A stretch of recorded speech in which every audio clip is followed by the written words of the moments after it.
BPSC की तैयारी करने वाले मेरे सभी साथियों का हमारे इस YouTube channel open study area पर हार्दिक अभिनंदन है। दोस्तों, आज के इस सेशन में हम देखने जा रहे हैं मस्ट इंपॉर्टेंट जीके के प्रश्नों को, जो कि आपके एग्जामिनेशंस बीपीएससी एईडीओ, बीपीएससी टीआरई 4 या बीपीएससी 72 यानी बीपीएससी के किसी भी एग्जामिनेशंस के लिए मस्ट इंपॉर्टेंट साबित होंगे। आप हमारे साथ शुरू से अंत तक जरूर बने रहिएगा। आइए शुरुआत करेंगे हम अपने पहले नंबर क्वेश्चन के साथ। पहला नंबर क्वेश्चन जैसा कि आपके स्क्रीन पर है कि निम्नलिखित शब्द या कथन किसका है, और कथन ये है, सभी राज्यों के लिए एक ध्वज आवश्यक है, इसके लिए लाखों लोग मारे गए हैं। यह कथन किसका है? ऑप्शन सरोजनी नायडू, जवाहरलाल नेहरू, महात्मा गांधी या बिकाजी कामा। याद रखेंगे, इस प्रश्न का सही आंसर है कि सभी राज्यों के लिए एक ध्वज आवश्यक है, इसके लिए लाखों लोग मारे गए हैं। यह जो कथन है यह महात्मा गांधी के द्वारा दी जाने वाली कथन है। दोस्तों, इस संबंध में आपको बताते चलूं कि महात्मा गांधी के द्वारा जो है यंग इंडिया नामक एक पुस्तक लिखी गई थी। उसी पुस्तक में महात्मा गांधी ने इसके बारे में कहा था कि सभी राष्ट्रों के लिए एक ध्वज एक आवश्यकता है, इसके लिए लाखों लोग मारे गए हैं, और यह कोई संदेह नहीं है कि यह एक प्रकार की मूर्ति है जिसे नष्ट करना पाप ही होगा। तो यह प्रश्न आप ध्यान रखिएगा कि सभी राज्यों के लिए एक ध्वज आवश्यक है, इसके लिए लाखों लोग मारे गए हैं। यह महात्मा गांधी के द्वारा कहा गया एक सेंटेंस या कथन है, जो कि उनकी पुस्तक यंग इंडिया में लिखा गया है। दूसरे नंबर क्वेश्चन के साथ हम बढ़ चुके हैं। दूसरा नंबर प्रश्न है, किसे भारतीय परमाणु कार्यक्रम के जनक के रूप में जाना जाता है? निम्नलिखित में से वह कौन है जिन्हें परमाणु कार्यक्रम के जनक के रूप में भारत में जाना जाएगा? इस प्रश्न का सही आंसर हो जाएगा दूसरे का ऑप्शन नंबर सी। याद रखेंगे दोस्तों, होमी जहांगीर भाभा, इनको भारत में भारतीय परमाणु कार्यक्रम के जनक के रूप में जाना जाता है।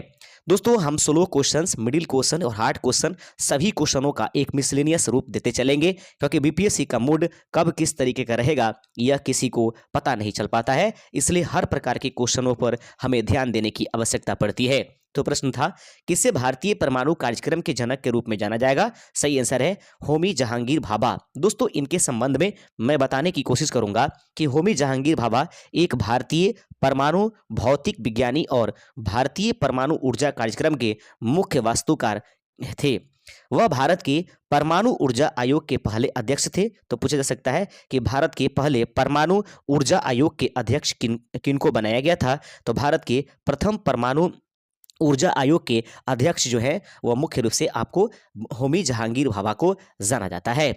दोस्तों, इस संबंध बताते चले कि उन्हें एडम्स पुरस्कार जो दिया गया था, एडम्स पुरस्कार 1942 ईस्वी में डॉक्टर होमी जहांगीर भाभा को दिया गया। याद रखेंगे, होमी जहांगीर भाभा को पद्म जो भूषण है उससे भी नवाजा गया है। तो क्वेश्चन पूछा जा सकता है कि बताइए कि भारतीय परमाणु यानी कि कार्यक्रम की बेहतरीन काम करने के लिए डॉक्टर जो होमी जहांगीर भाभा हैं उनको जो है पद्म भूषण कब दिया गया? तो 1954 ईस्वी में डॉक्टर होमी जहांगीर भाभा को जो है परमाणु कार्यक्रम के लिए पद्म भूषण पुरस्कार से सम्मानित किया गया था।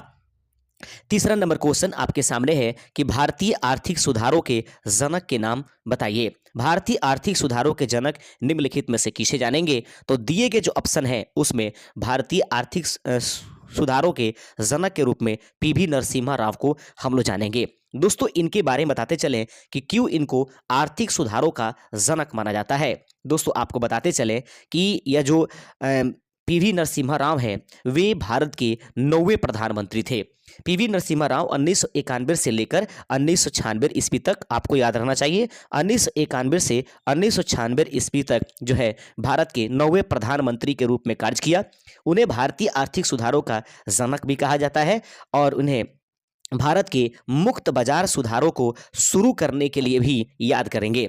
इन्होंने ही 1991 ईस्वी में आर्थिक पतन के से राष्ट्र को बचाने का काम किया था। तो याद रखेंगे, भारत को प्रधानमंत्री के रूप में किसने जो है आर्थिक पतन से राष्ट्र को बचाने का काम किया? पीवी नरसिम्हा राव। यही कारण है कि इनको भारतीय आर्थिक सुधारों के जनक के रूप में जाना जाता है। हालांकि इन्होंने सलाह जो है मनमोहन सिंह से लिया था। ऑप्शन नंबर आपके सामने ए इस प्रश्न का सही आंसर हो जाएगा।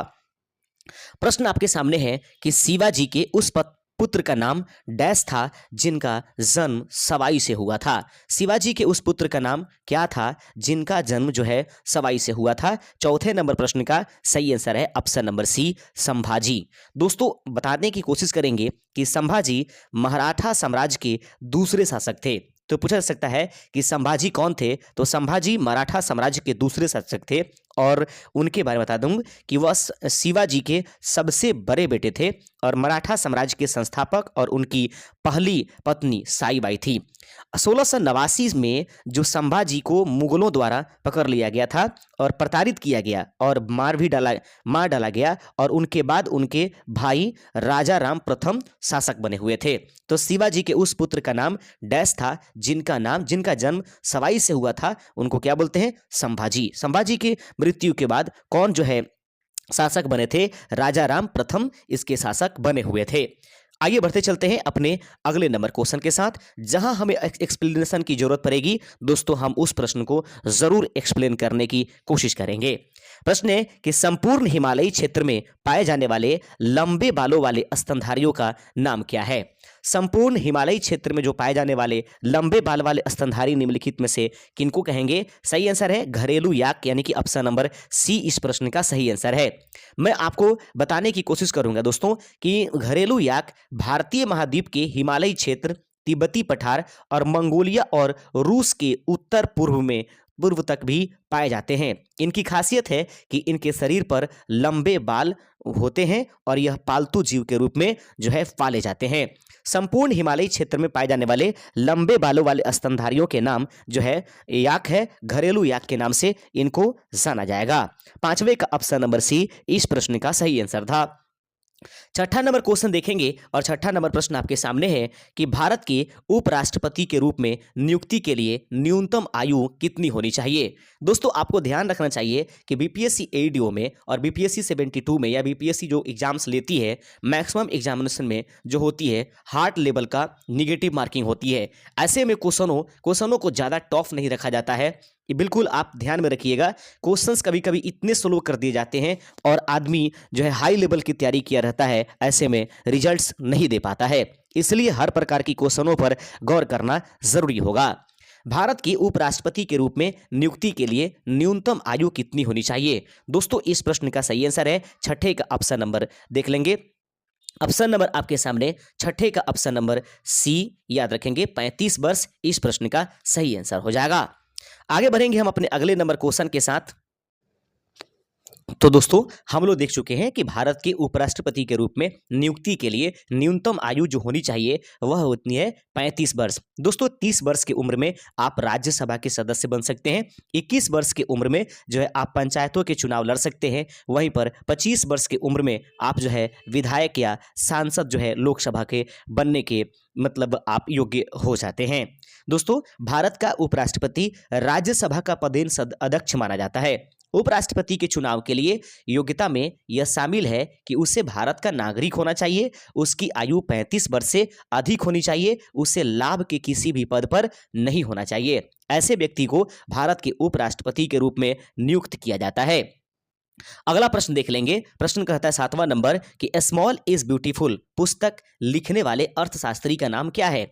स्मॉल इज ब्यूटीफुल पुस्तक लिखने वाले अर्थशास्त्री का नाम निम्नलिखित में से क्या है। इस 7वें नंबर प्रश्न का सही आंसर हो जाएगा option number D E.F. Schumacher. याद रखेंगे E.F. जो सुमाकर हैं वो जो है स्मॉल इज ब्यूटीफुल पुस्तक लिखने वाले अर्थशास्त्री हैं।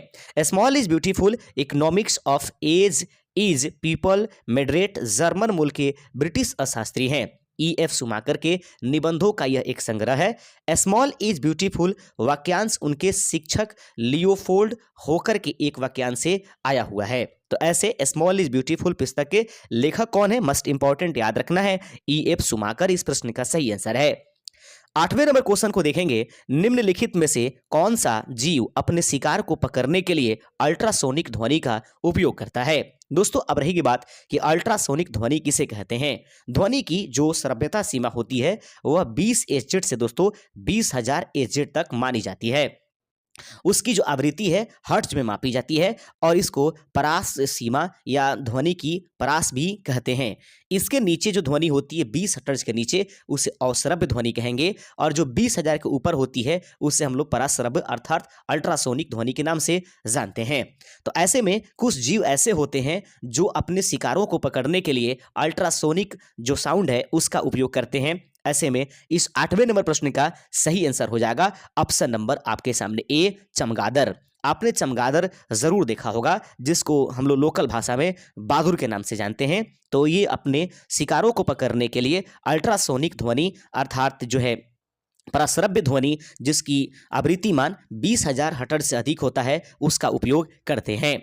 अगला प्रश्न 9वां नंबर देख लीजिए। प्रश्न कहता है छत्तीसगढ़ में डैश बौद्ध काल को भारत की मिथ्यामा फॉसिल के रूप में जाना जाता है। प्रश्न है कि छत्तीसगढ़ में डैश को बौद्ध काल को भारत की मिथ्यामा फॉसिल के रूप में जाना जाता है। 9वें का सही आंसर है ऑप्शन नंबर डी, चित्रकूट इस प्रश्न का सही आंसर है।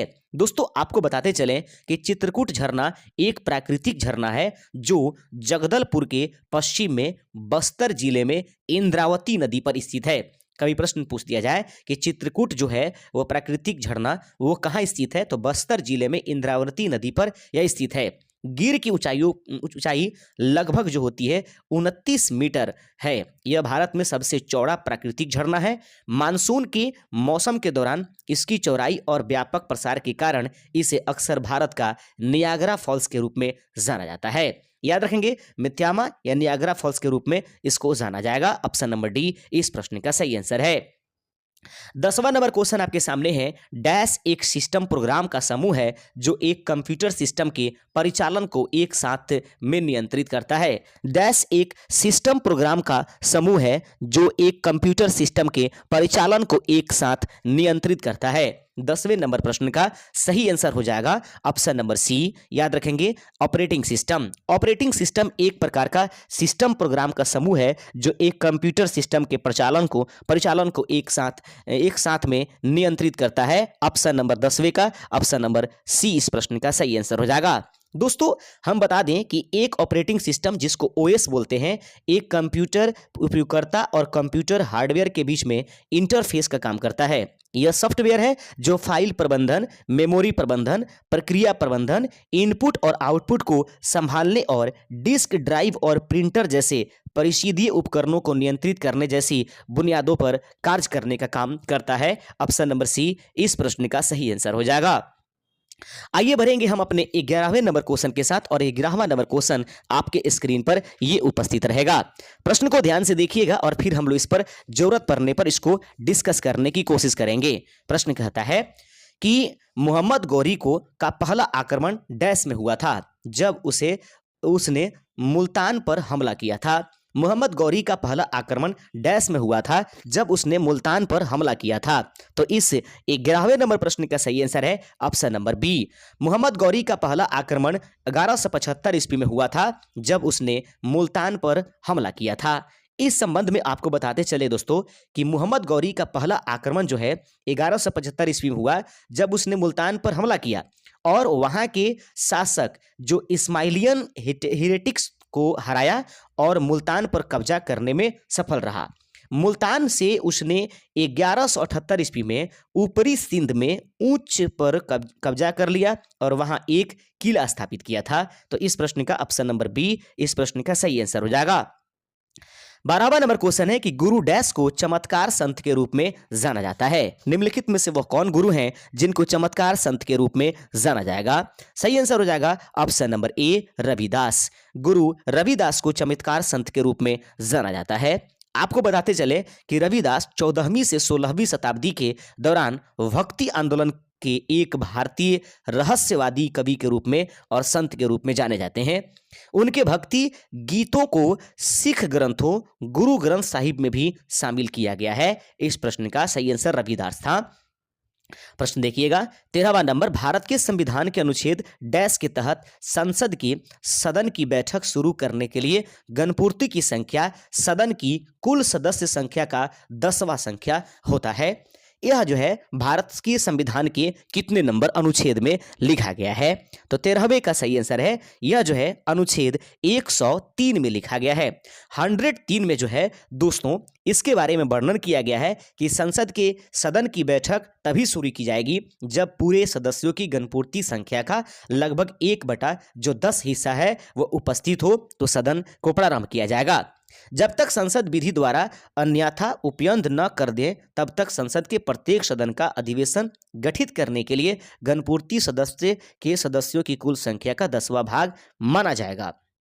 अगला प्रश्न है प्रश्न 14 नंबर कि नवक लेवर एक परंपरा है जो डैश के मंदिर में होता है। नमक लेवर एक परंपरा है जो डैश के मंदिर में होता है। इस 14 नंबर प्रश्न का सही आंसर है जगन्नाथ पुरी। दोस्तों आपको बताते चलेंगे पुरी के देवताओं को मारगोसा के पेड़ की एक लकड़ी से बनाया गया है और किसी भी लकड़ी की वस्तु एक निश्चित अवधि के बाद क्षय के लिए उत्तरदायी है और प्रतिस्थापन की आवश्यकता है। भगवान जगन्नाथ से जुड़ी सबसे भव्य एक बड़ी घटनाओं में से एक नवाकिल बेरा तब तो होती है जब आषाढ़ का एक चंद्र महीना और दूसरा आषाढ़ का महीना होता है। तो इस प्रश्न का बस ध्यान रखिएगा कि नवलेकर की एक परंपरा है जो डैश मंदिर से संबंधित है, जगन्नाथपुरी मंदिर से यह संबंधित है। 15 नंबर क्वेश्चन है कि भारत के सर्वोच्च न्यायालय का उद्घाटन सत्र डैश को हुआ था। भारत के सर्वोच्च न्यायालय का जो उद्घाटन समारोह है वह कब हुआ था? उद्घाटन सत्र कब हुआ? 15 नंबर प्रश्न का सही आंसर है ऑप्शन नंबर बी 28 जनवरी 1950 ईस्वी को भारत के सर्वोच्च न्यायालय का उद्घाटन सत्र हुआ। दोस्तों इस संबंध में बताते चले कि भारत का सर्वोच्च न्यायालय 28 जनवरी 1950 के अस्तित्व में आया और इसने भारत के संघीय प्रणाली न्यायालय और प्रिवी काउंसिल की न्यायिक समिति दोनों को प्रतिस्थापित किया जो भारतीय अदालत प्रणाली के शीर्ष पर थे। भारत के पहले मुख्य न्यायाधीश एच.जे. कानिया थे। तो पूछा जा सकता है कि भारत के प्रथम जो है सर्वोच्च न्यायालय है उसके प्रथम जो न्यायाधीश थे मुख्य न्यायाधीश उनका नाम क्या है? तो एच.जे. कानिया इस प्रश्न का सही आंसर हो जाएगा। और पूछा जाएगा कि इसका उद्घाटन सत्र कब हुआ? तो 28 जनवरी 1950 इस प्रश्न का सही आंसर हो जाएगा।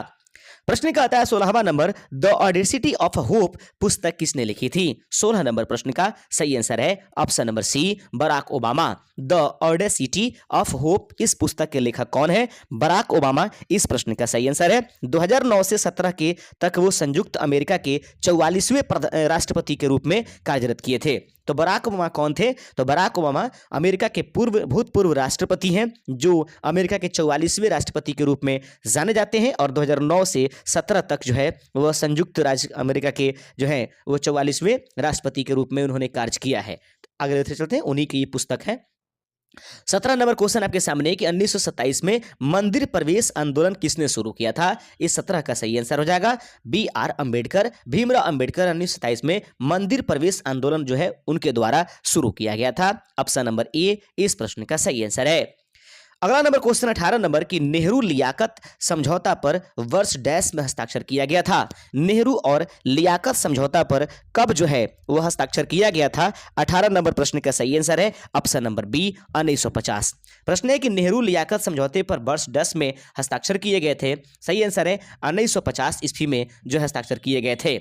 आगे बढ़ते चलते हैं दोस्तों, समझौता दिल्ली संधि पर हस्ताक्षर किए गए, इसके बारे में बहुत कुछ है लेकिन मैं ज्यादा इसके बारे में नहीं बताऊंगा। आगे बढ़ते चलते हैं। कैनिस ल्यूपस को आमतौर पर डैश के रूप में जाना जाता है। कैनिस ल्यूपस को आमतौर पर किस रूप में जाना जाता है? 19 का सही आंसर हो जाएगा ऑप्शन नंबर बी। इसको जो है ग्रे वॉल्फ के नाम से जाना जाता है। आगे बढ़ते चलते हैं अपने अगले नंबर क्वेश्चन के साथ। प्रश्न कहता है मेगा पटेरा नोवेन गलिया को सामान्यतः डैश के रूप में जाना जाता है। मेगा पटेरा नोवेन गलिया को सामान्यतः रूप से किस रूप में जाना जाता है? 20वें नंबर प्रश्न का सही आंसर हो जाएगा ऑप्शन नंबर बी। इसको हैडवेक वेल के नाम से जाना जाता है। अगला क्वेश्चन है 21 नंबर कि भारत की मुद्रण प्रेस डैश में स्थित नहीं है। निम्नलिखित में से वह कौन है जहां पर मुद्रण प्रेस स्थित नहीं है? तो 21 नंबर प्रश्न का सही आंसर हो जाएगा कि दोस्तों 21 नंबर प्रश्न का सही आंसर है ऑप्शन नंबर ए, यह कोची में उपस्थित नहीं है। दोस्तों इस संबंध में बता दें कि भारत की मुद्रा मुद्रण प्रेस जो है वह नासिक में करेंसी नोट प्रेस, देवास में बैंक नोट प्रेस और साल्बोनी और मैसूर में भारतीय रिजर्व बैंक नोट मुद्रा लिमिटेड और होशंगाबाद में ये वोटर मार्क पेपर विनिर्माण मिल में मुद्रित होता है, लेकिन कोची से इसका किसी भी प्रकार का संबंध नहीं है, इसलिए ऑप्शन नंबर ए इस प्रश्न का सही आंसर हो जाएगा। अगला क्वेश्चन देख लीजिए, अगले नंबर क्वेश्चन देखते हैं, ध्यान से देखिएगा। प्रश्न कहता है 1994 के बाद भारत में एक वर्ष में राज्यसभा के कितने सत्र आयोजित किए जाते हैं? 1994 के बाद भारत में एक वर्ष में राज्यसभा के कुल कितने सत्र जो हैं वह जो है आयोजित किए जाते हैं? ये प्रश्न आपके सामने है। प्रश्न है तो इस प्रश्न का सही आंसर हो जाएगा 22 का ऑप्शन नंबर सी, 3 सत्र जो हैं 1994 के बाद भारत में एक वर्ष में राज्यसभा के 3 सत्रों को आयोजित किया जाता है। दोस्तों इस संबंध में आपको बता दें, राज्यसभा ने एक वर्ष में 4 सत्रों के लिए बैठक करने का निर्णय लिया। बजट सत्र के दौरान 2, याद रखेंगे 22 का ऑप्शन नंबर आपके सामने, इसने सत्रों के बैठक करने का निर्णय लिया। बजट के दौरान 2 बार फरवरी और मार्च के बीच और फिर अप्रैल और मई के बीच मानसून सत्र बुलाई जाती है और फिर शीतकालीन सत्र के दौरान जो है इस बैठक को बुलाई जाती है। इस प्रकार सत्रों की संख्या 3 मानी गई है क्योंकि 2 बजट सत्रों को एक में रखा गया है, तो याद रखेंगे 3 ही माना जाएगा 1994 के बाद। प्रश्न 23 नंबर, डैश को भारतीय प्राणी विज्ञान के जनक के रूप में जाना जाता है? सही आंसर है कि भारतीय प्राणी जगत जनक के रूप में कौन जाने जाएंगे? तो भारतीय प्राणी विज्ञान के जनक के रूप में सलीम अली को जाना जाता है। 23 का ऑप्शन नंबर आपके सामने डी इस प्रश्न का सही आंसर हो जाएगा। आगे बढ़ते चलते हैं, प्रश्न देख लीजिएगा। 24 नंबर बड़ा शानदार प्रश्न है। एक दिए गए URL http www.xyz.com या /tutorial/start main.html में www.xyz.com एक डैश है, इसको किस रूप में जाने जाएंगे? तो 24 नंबर प्रश्न का सही आंसर है, इसको डोमेन नेम के नाम से जाना जाता है। अगला प्रश्न देख लीजिएगा। प्रश्न कहता है कैप्रा इगेग्रिस हिरकस को आमतौर पर डैश के रूप में जाना जाता है। 25 नंबर प्रश्न का सही आंसर हो जाएगा ऑप्शन नंबर बी, याद रखेंगे ऑप्शन नंबर बी बकरा इस प्रश्न का सही आंसर हो जाएगा। स्वतंत्रता दिवस पर लाल किले पर राष्ट्रीय ध्वज कौन फहराता है? 26 नंबर प्रश्न का सही आंसर है ऑप्शन नंबर सी, प्रधानमंत्री के द्वारा ध्वजारोहण की जाती है। किस तापमान पर लोहा पिघलता है? एक होता है लोहा का उबलना और एक होता है पिघलना, तो अभी आपसे पिघलना पूछा जा रहा है कि किस तापमान पर लोहा पिघलता है। 27 नंबर प्रश्न का सही आंसर हो जाएगा option number C, 1538 degree Celsius पर लोहा पिघलता है। 28 नंबर क्वेश्चन आपके सामने है कि 1905 में सर्वेंट्स ऑफ इंडिया सोसाइटी की स्थापना किसने किया था? 1905 में सर्वेंट्स ऑफ इंडिया सोसाइटी की स्थापना किन के द्वारा किया गया? 28 का सही आंसर है गोपाल कृष्ण गोखले के द्वारा सर्वेंट्स ऑफ इंडिया सोसाइटी की स्थापना किया। अगर कुछ बनता है इस प्रश्न में तो मैं आपको बताने की कोशिश कर रहा हूं। दोस्तों सर्वेंट्स ऑफ इंडिया सोसाइटी का गठन पुणे महाराष्ट्र में जो है वह 12 जून 1905 ईस्वी को किया गया। 12 जून याद रखेंगे 1905 ईस्वी को सर्वेंट्स ऑफ इंडिया सोसाइटी की स्थापना किया गया और स्थापनाकर्ता कौन है? गोपाल कृष्ण गोखले। गोपाल कृष्ण गोखले कौन है? तो गोपाल कृष्ण गोखले को महात्मा गांधी और मोहम्मद अली जिन्ना का गुरु कहा जाता है, जिन्होंने इस संघ को बनाने के लिए डेक्कन एजुकेशन सोसाइटी की छोड़ दिया और सोसाइटी की शिक्षा, स्वच्छता, स्वास्थ्य देखभाल को बढ़ावा देने और अस्पृश्यता और सामाजिक भेदभाव, शराब, गरीबी, महिलाओं के लिए उत्पीड़न और घरेलू दुर्भाग्य को लड़ने के लिए यह अभियान चलाए थे, जिसको सर्वेंट्स ऑफ इंडिया सोसाइटी के नाम से जाना जाता है।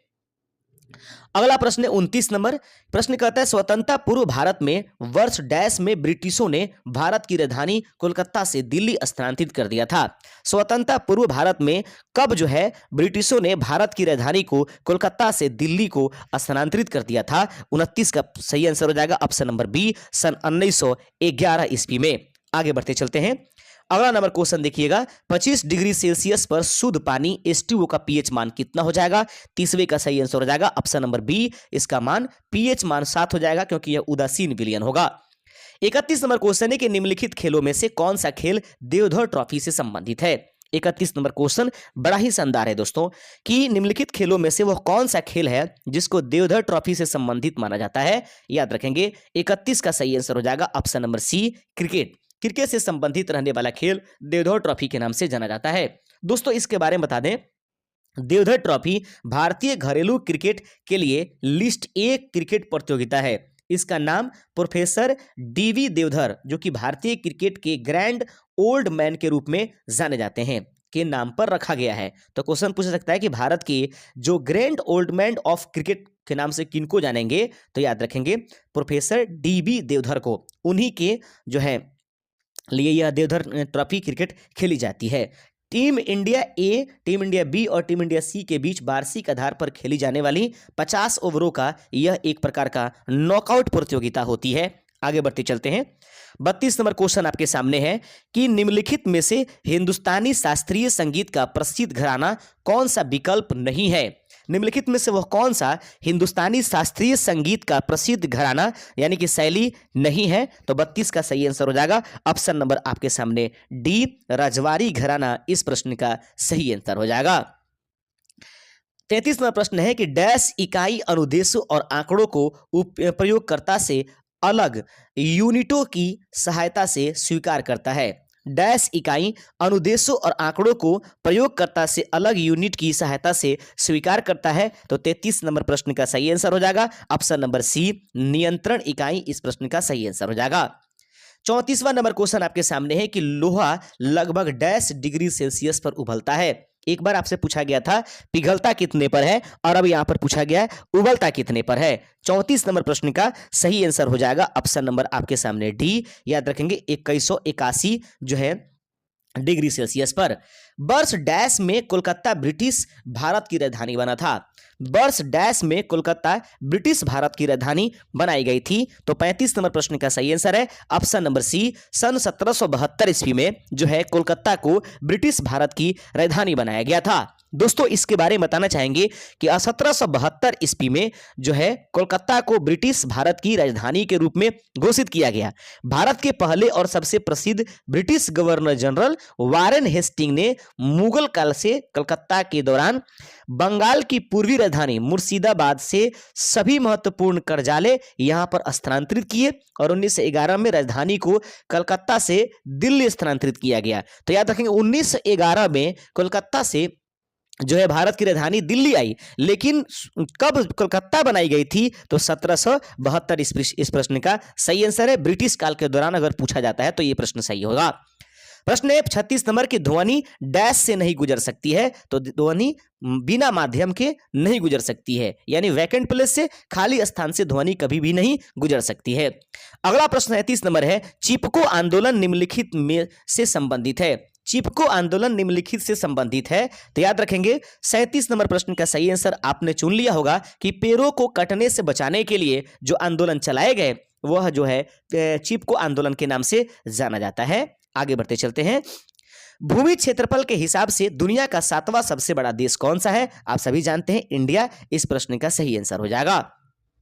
अगला प्रश्न है 39 नंबर, एक ईमेल पता में निम्नलिखित में से कौन से संकेतक होना जरूरी है। एक ईमेल की पता में निम्नलिखित में से वह कौन सा संकेतक है जिसका होना मस्ट इंपॉर्टेंट है। 39 का सही आंसर हो जाए @, याद रखेंगे इसका ईमेल में होना जरूरी है।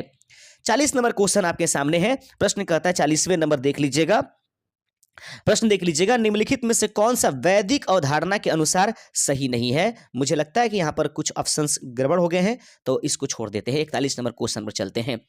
प्रश्न है कि वैदिक सभ्यता डैश नदी के तट पर फली फूली है। वैदिक सभ्यता डैश नदी के तट पर फली फूली है। तो इस प्रश्न का सही आंसर हो जाएगा 41 का ऑप्शन नंबर सी, सरस्वती नदी। याद रखेंगे बहुत इंपॉर्टेंट है कि वैदिक सभ्यता किस नदी पर फली फूली है। तो इस प्रश्न का सही आंसर है सरस्वती नदी पर। अगला प्रश्न देख लेते हैं। प्रश्न नंबर आपके देखते चलते हैं। यहां पर डैश का जन्म मैदान राय सोमेश्वर और रानी कुमुद में 1166 सीई में हुआ था। डैश का जन्म मैदान राय सोमेश्वर और रानी कुमुदवती में 1166 सीई में हुआ था। इस प्रश्न का सही आंसर है 42 का option number D, Prithviraj Chauhan इस प्रश्न का सही आंसर हो जाएगा। आइए बढ़ते चलते हैं अपने 43वें नंबर क्वेश्चन की तरफ और 43वां नंबर प्रश्न ये रहेगा। प्रश्न कहता है डैश अलकनंदा और मंदाकिनी नदियों के संगम पर उपस्थित है। डैश अलकनंदा और मंदाकिनी नदियों के संगम पर उपस्थित है। 43 का ऑप्शन नंबर डी, रुद्रप्रयाग इस प्रश्न का सही आंसर हो जाएगा। 44वां नंबर क्वेश्चन आपके सामने है कि निम्नलिखित में से कौन सा मानव अंग क्षतिग्रस्त में होने के बाद फिर से विकसित हो सकता है। निम्नलिखित में से वह कौन सा मानव अंग है जो क्षतिग्रस्त होने के बाद फिर से वह विकसित हो जाता है। 44 नंबर प्रश्न का सही आंसर हो जाएगा ऑप्शन नंबर बी, यानी कि जिगर जो है पुनः विकसित किया जा सकता है। आगे बढ़ते चलते हैं।